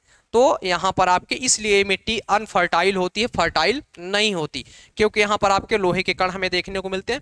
फिर अगली मिट्टी है पर्वतीय मिट्टी। पर्वतीय मिट्टी, इसके नाम से ही हमें समझ में आ रहा है कि पर्वतों पर पाई जाती होगी। तो पर्वतीय मिट्टी कहाँ पाई जाती है? तो हिमालय क्षेत्र की घाटियों एवं ढालों पर 2700 से 3000 है ना, 2700 टू 3000 मीटर तक की ऊंचाई के भागों में ये मिट्टी आपके पाई जाती है। जम्मू कश्मीर, हिमाचल प्रदेश, उत्तराखंड, अरुणाचल प्रदेश और सिक्किम, इन राज्यों में मिट्टी हमें देखने को मिलती है। पर्वतीय मिट्टी के अम्लीय गुण होने का क्या कारण है? तो ह्यूमस की अधिकता। यहाँ पर पर्वतीय मिट्टी में ज्यादा पेड़ पौधे होते हैं, उनकी पत्तियां गिरती हैं, सड़ गल के ह्यूमस बहुत बनाती हैं, तो इसलिए ये मिट्टी कैसी होती है आपके? अम्लीय गुण की होती है। मिट्टी कैसी होती है आपके? अम्लीय होती है। नेक्स्ट पॉइंट है, पर्वतीय मिट्टी को कितने उपवर्गों में विभाजित किया गया है? इसको कितने भागों में क्लासिफाई किया गया है? तो एक है दोमट पटजोल, है ना, या फिर इसको बोलते हैं पटजोल। एक होता है आपके उच्च स्थानीय यानी हाई एल्टीट्यूड वाली जो मिट्टियां हैं, यानी कि ऊंचाई पर पाई जाने वाली जो मिट्टी हैं, तो विभाजन इसको दो भाग में किया गया है। अगर आपको पूछा जाए कि पर्वतीय मिट्टी को ऊंचे आपके किस नाम से और जानते हैं, तो पटजोल मिट्टी के नाम से भी जानते हैं, दोमट पटजोल।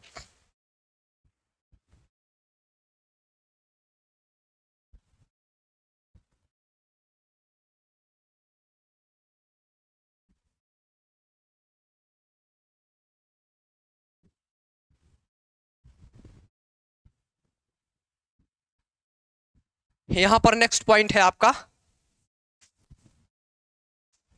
पर्वतीय मिट्टी को वनीय मिट्टी के नाम से भी जाना जाता है ना। पर्वतीय मिट्टी को कैसा? वनीय मिट्टी के नाम से भी जाना जाता है, क्योंकि भारत में जो पर्वत हैं आपके, वहां पर ही जो है आपके वन पाए जाते हैं। पर्वतीय क्षेत्रों में वन क्या होते हैं? फॉरेस्ट जो होते हैं, ज्यादा मात्रा में पाए जाते हैं, तो उसे वनी मिट्टी या फिर आपके जो है तो माउंटेन सॉइल और फॉरेस्ट सॉइल के नाम से भी जाना जाता है, वनी मिट्टी और पर्वतीय मिट्टी।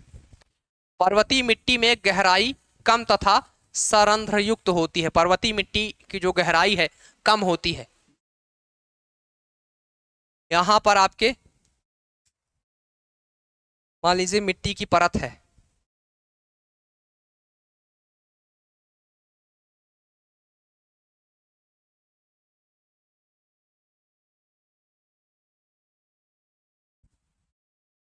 और ये पर्वतीय क्षेत्र में हो गई। यहीं पर मैं मैदान की बात करूं, मैदान की अगर हम बात करें, तो यहाँ पर आपकी मिट्टी की परत जो है थोड़ी ज्यादा मोटी है ना, काफी मोटी देखने को मिलती है। अभी हमने जलोढ़ मिट्टी का देखा था, जलोढ़ मिट्टी का देखा था, तो जो खादर वाले क्षेत्र में है लगभग 2000 मीटर तक उसकी मोटाई है, या 2000 मीटर तक गहराई में। लेकिन पर्वतीय क्षेत्रों में मिट्टी की जो परत है वो बहुत पतली होती है। कैसी होती है? पतली होती है। तो इसलिए यहाँ पर शब्द लिखा हुआ है, पहाड़ी ढालों पर विकसित होने वाली होने के कारण, है ना, पहाड़ी जो आपके ढाल हैं वहां पर विकसित होने के कारण जो पर्वतीय मिट्टी कैसी होती है आपके? पतली होती है। ठीक,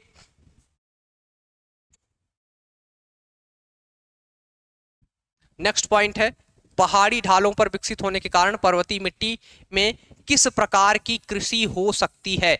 तो चाय, कहवा, मसाले एवं फलों की खेती जो है तो होती है।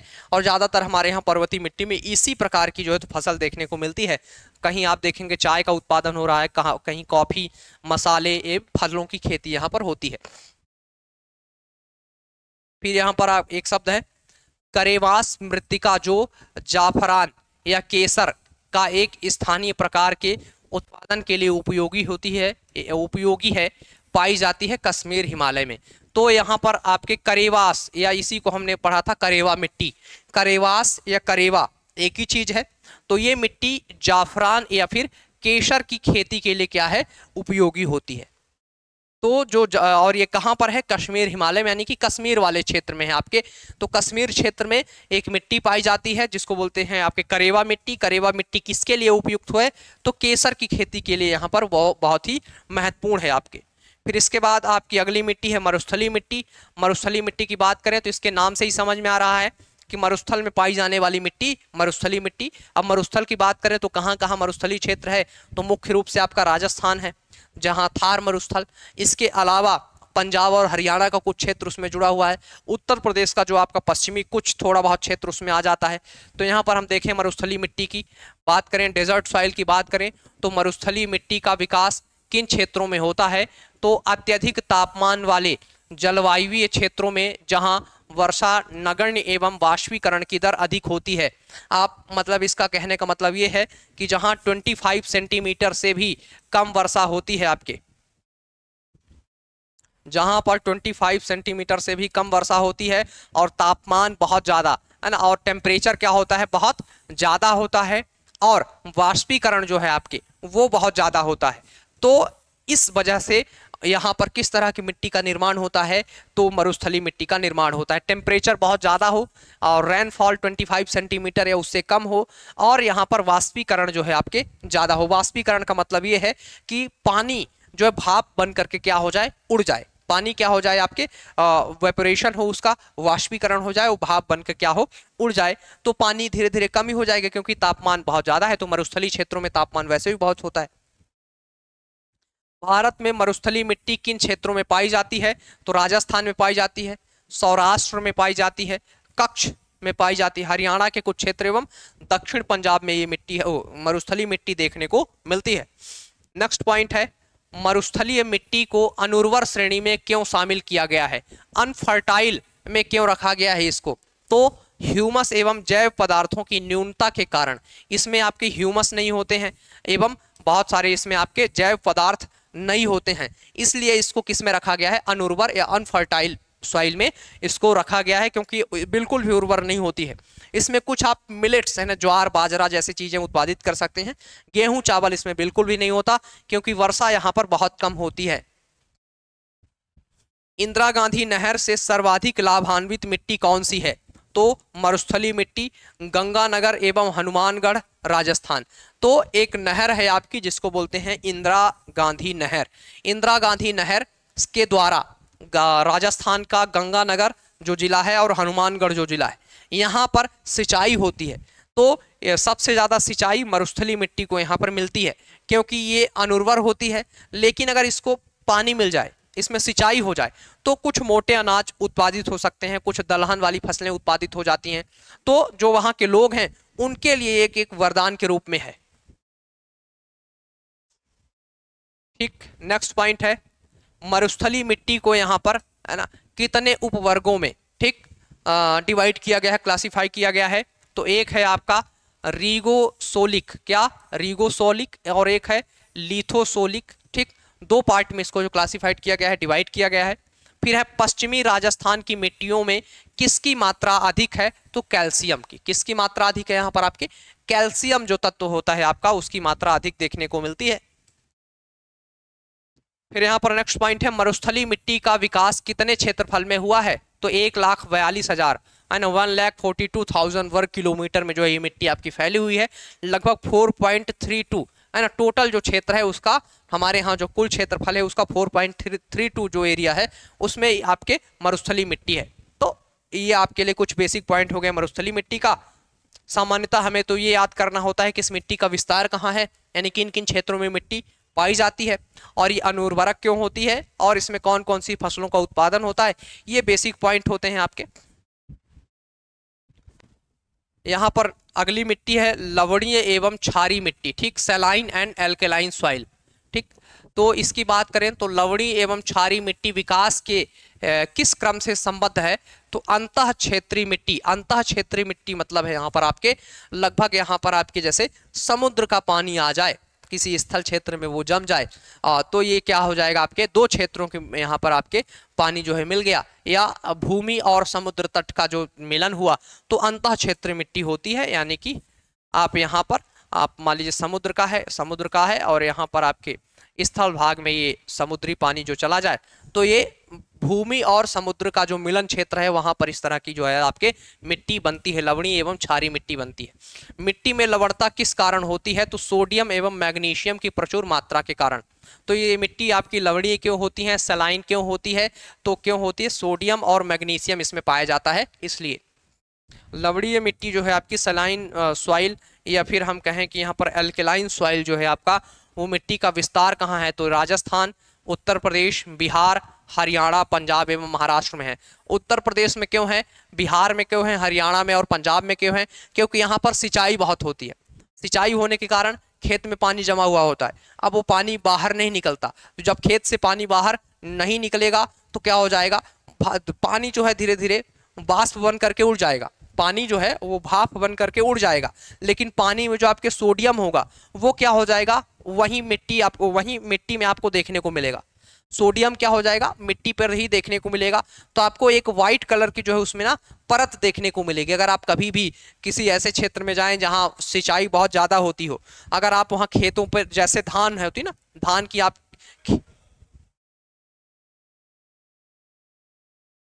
लास्ट ही चल रहा सर, 10-20 मिनट, 10 मिनट शायद। हाँ हाँ हाँ हाँ हाँ हाँ ठीक है, आ जाइए ना।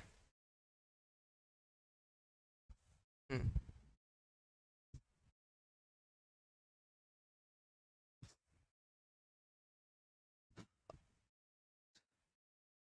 तो अगर आपने कहीं पर धान की जो खेती होती है उस खेत को देखिए, तो जब तक धान होगी तो आपको उसका जो है जमीन दिखाई नहीं देगी, है ना। लेकिन जब धान कट जाए उसके बाद आप खेत देखिए जहां पर खूब पानी दिया गया हो, तो धान के खेतों में आपके व्हाइट व्हाइट परत देखने को, सफेद सफेद जो एक परत जमी हुई पतली परत देखने को मिलेगी। वो वही सोडियम की ही परत होती है। तो जहां पर इस तरह का ज्यादा सिंचाई होती है वहां पर आपके लवड़ी एवं क्षारी मिट्टी देखने को मिलती है। इसके साथ ही साथ समुद्री वाले क्षेत्र, समुद्र के किनारे वाले क्षेत्रों में जैसे मैंग्रोव वन के पास में भी आपको क्षारी और लवणीय मिट्टी देखने को मिलती है। पर अगर हम यहाँ पर स्टेट की बात करें तो राजस्थान भी है आपका, उत्तर प्रदेश, बिहार, हरियाणा और पंजाब, महाराष्ट्र में भी इस तरह की मिट्टी हमें कहीं कहीं पर देखने को मिलती है। लवणी और आपकी जो ये क्षारी मृदा है ना, तो इसको किन स्थानीय नामों से जाना जाता है, तो रेह, कल्लर, ऊसर, राकर, धुर, कर्ल, चोपन इत्यादि नामों से, है ना। अदर अदर इसके जो है तो कैसे हैं, स्थानीय नाम है, रीजनल इसके अलग अलग जो है तो नेम यहाँ पर रखे गए हैं। अलग अलग क्षेत्रों में अलग अलग नामों से जाना जाता है। पिछले वीडियो में मैंने आपको बताया था कि कहाँ पर रेह, किस राज्य में रेह, किस राह में कल्लर, किस राज्य में, सॉरी, है ना, क्या किस राज्य में रेह, किस राज्य में कल्लर और किस राज्य में ऊसर के नाम से जाना जाता है। तो अगर आपने पिछला वीडियो देखा होगा तो आपको पता होगा। लवणी एवं क्षारी मिट्टी का विकास हाल के वर्षों में किस कारण बढ़ा है, तो हाल के वर्षों में नहरी सिंचाई के कारण बढ़ा है।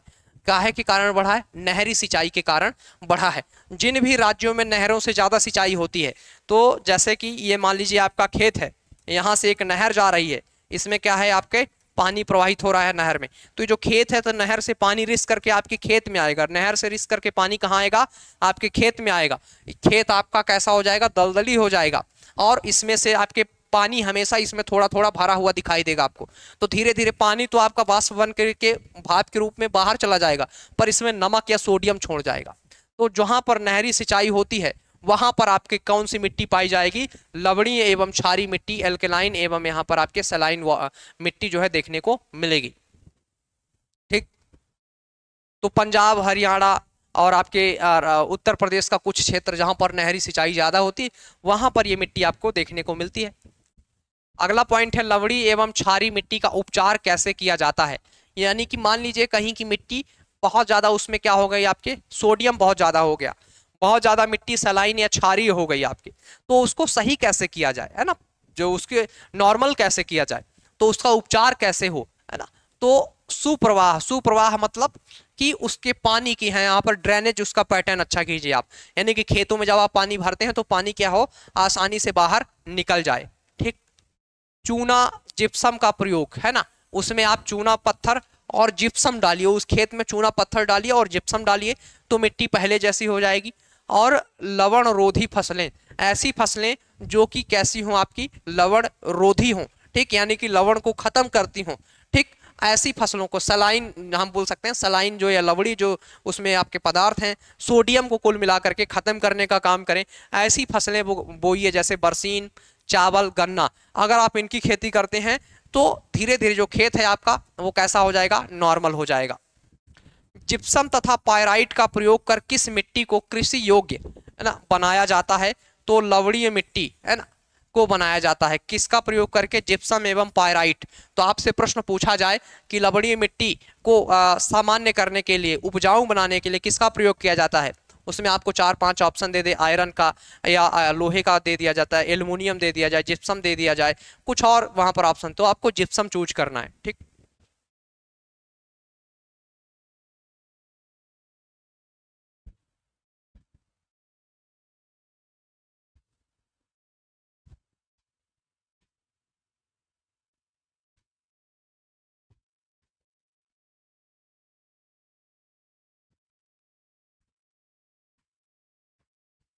इसके बाद आगे चलते हैं और नेक्स्ट पॉइंट की बात करें तो लवणीय मृदा का विस्तार क्षेत्र, यानी जो आपकी लवणीय मिट्टी है उसका विस्तार किस क्षेत्र में है।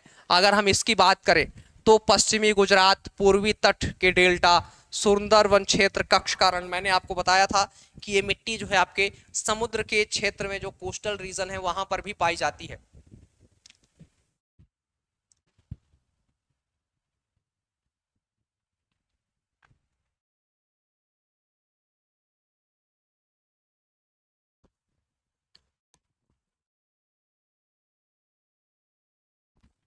तो मैंने आपसे बताया था कि भाई जो लवणीय मिट्टी है आपकी वो कहाँ कहाँ पर पाई जाती है। पंजाब, हरियाणा, राजस्थान में तो पाई ही जाती है, पर वहाँ उन क्षेत्रों में भी पाई जाती है जहां पर समुद्र का किनारा हो या फिर जो मैंग्रोव वन वाले क्षेत्र होते हैं वहां पर। तो जैसे पश्चिमी गुजरात से मतलब है वेस्टर्न जो आपका गुजरात का जो एरिया है, यानी कि जो समुद्र से लगा हुआ है वहां पर। पूर्वी तट के डेल्टा जो क्षेत्र हैं आपके, डेल्टाई जो एरियाज हैं वहां पर। सुंदरवन का जो डेल्टा है उसमें कच्छ का जो रण है वहां पर भी ये मिट्टी आपके पाई जाती है। ठीक, नेक्स्ट पॉइंट है सामान्य फसलों को उगाने के लिए मिट्टी का पीएच मान, है ना। पीएच मान कितना होना चाहिए तो 6.0 से 7.0, यानी कि मिट्टी आपकी उदासीन हो, न्यूट्रल हो। कैसे होनी चाहिए? न्यूट्रल होनी चाहिए, ना तो बहुत ज्यादा क्षारीय ना तो बहुत ज्यादा लवणीय। ठीक, मतलब कि ना तो आपको बहुत ज्यादा एल्कलाइन होनी चाहिए ना तो बहुत ज्यादा सेलाइन होनी चाहिए, नॉर्मल होनी चाहिए मिट्टी आपकी। अम्लीय मृदा का निर्माण होता है, जो आपकी अम्लीय मिट्टी है उसका निर्माण कैसे होता है? तो उच्च तापमान के साथ, है ना, जो बहुत ज्यादा जो है आपकी हाई टेम्परेचर के साथ साथ भारी वर्षा एवं अत्यधिक लिंचिंग के कारण जो है आपके अम्लीय मृदा का निर्माण होता है। सॉरी, क्या है यहाँ पर आपके अम्लीय मिट्टी का जो है निर्माण हमें देखना है। तो अम्लीय मिट्टी का निर्माण कैसे होता है? उच्च वर्षा हो, यानी उच्च तापमान हो, हाई टेम्परेचर हो और ज्यादा वर्षा होती हो, यानी 100-200 सेंटीमीटर तक वर्षा हो और लीचिंग बहुत ज्यादा हो। लिंचिंग की प्रोसेस क्या हो? ज्यादा हो। लिंचिंग की प्रोसेस मैंने पिछले वीडियो में आपको बताया है। तो अगर ये प्रोसेस होती है तो आपके अम्लीय मिट्टी का जो है तो निर्माण होता है। तेजाबी मिट्टी, एसिडिक मिट्टी को कृषि योग्य बनाने के लिए किसका प्रयोग किया जाता है? तो चूने का। अगर कोई मिट्टी ऐसी है जो बहुत ज्यादा एसिडिक है, ठीक, क्षारीय है, तो उसको अगर आपको फिर से कृषि योग्य बनाना है तो आप चूने का प्रयोग कीजिए। किसका प्रयोग कीजिए? चूने का प्रयोग कीजिए, तो वो फिर से नॉर्मल हो जाएगी। कौन सी मिट्टी ऐसी है जो चाय बागानों के लिए उपयुक्त है, यानी कि कौन सी मिट्टी में चाय की फसल जो है उत्पादित की जाती है? तो कौन सी मिट्टी चाय बागानों के लिए उपयुक्त है? इसका आंसर है आपके यहाँ पर अम्लीय मिट्टी, है ना। और अम्लीय मिट्टी जो आपकी है तो वो कहाँ पर पाई जाएगी? तो अम्लीय मिट्टी की बात करें तो वो आपके उन क्षेत्रों में पाई जाएगी जहां पर वर्षा 200 सेंटीमीटर या उससे ज्यादा होती हो। तो आप कुछ ही क्षेत्र हैं भारत में जहां पर 200 सेंटीमीटर से अधिक वर्षा होती है। पिछले वीडियो में हम लोगों ने वो चीज देख लिया था। नेक्स्ट है यहाँ पर आपके मृदा का लवणीय भवन। मृदा में एकत्रित सिंचित जल के वाष्पीकृत होने से पीछे छूटे नमक एवं खनिजों के उत्पन्न होता है। सिंचित भूमि पर लवणीय भवन का क्या प्रभाव पड़ता है? तो इसका कहने का सिंपल सा मतलब ये है कि कहीं ऐसा क्षेत्र है जहां पर आपके सलाइन जो सॉइल है वो किस तरह से जो है तो ऐसी हो जाती है, उसमें आपके कैसे बनती है। तो आपको पता है कि सिंचित जहां पर नहरें हो उसके अगल बगल या फिर बहुत ज्यादा सिंचाई होती हो, तो जब सिंचाई बहुत ज्यादा होगी तो व्हाइट कलर की, मैंने आपको बताया ना कि जब सिंचाई बहुत होगी और पानी निकलने की व्यवस्था नहीं होगी, पानी जमा रहेगा, तो जब बहुत ज्यादा हाई टेम्परेचर होगा तो जो पानी है वो भाप बन करके, है ना, वो वाष्प बन करके उड़ जाएगा, है ना। तो उसमें आपके जो सोडियम है वो बचा रहेगा, तो वो एक व्हाइट कलर की उसमें जो है तो क्या बन जाती है, एक वहां पर आपकी परत बन जाती है। ये धान के खेतों में आप अगर कई बार धान कटने के बाद तो अगर आप उन खेतों में जाएंगे तो आपको उस तरह की परत देखने को मिलेगी। तो ये क्या कर देती है, मृदा को अपारगम्य बना देती है। यानी कि जब परत जम जाती है तो मिट्टी को कैसा बना देती है, अपारगम्य बना देती है। यानी कि उसमें जो आपके जैसे लीचिंग की प्रोसेस हो या फिर पूरी तरीके से मिट्टी को एक तरीके से आप समझिए कि उसके ऊपर एक परत बन जाती है, तो उसमें ना तो उसके नीचे पानी जा सकता है, ना तो आप उसमें कोई कुछ और चीजें हैं वो मिट्टी के नीचे नहीं जा पाती, उसके सतह के नीचे नहीं जा पाती हैं, अपारगम्य बना दिया जाता है आपके। यहाँ पर नेक्स्ट पॉइंट है, भारत में सर्वाधिक क्षारीय मृदा क्षेत्र पाया जाता है। सबसे ज्यादा आपके क्षारीय मिट्टी वाला क्षेत्र कौन सा है? सलाई आपके एल्केलाइन जो मिट्टी है उसका कहां पर है?